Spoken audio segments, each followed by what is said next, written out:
Thomas Jefferson, author of the Declaration of Independence, third President of the United States, inventor, philosopher, and walking contradiction. He wrote about liberty like he personally bottled it, yet spent his life wrestling with the complicated, ugly realities of the early republic. Let us start with the popular myth that Jefferson was just a quiet genius writing poetry and designing pretty buildings. Sure, he was an architect, a violinist, and he spoke multiple languages. But behind the calm face was a political brawler who could sling insults through letters harder than Twitter ever dreamed. Next myth, he was the perfect Enlightenment hero. Well, not exactly. Jefferson wrote, "All men are created equal," but he owned hundreds of enslaved people and never freed most of them. That's not easy to reconcile, and history doesn't sugarcoat it.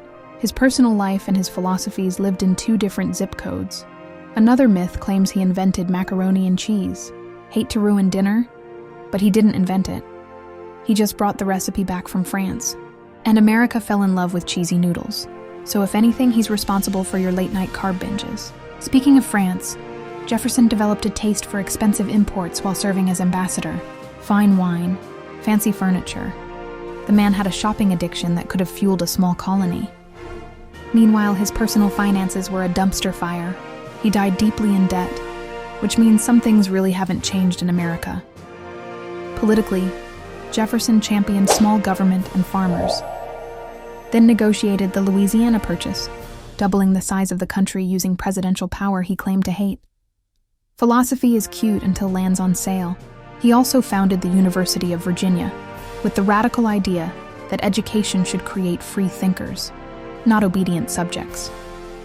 That's why he considered UVA, the Declaration, and the Virginia Statute for Religious Freedom his proudest achievements. Notice what's missing: being president. He didn't even want that on his tombstone.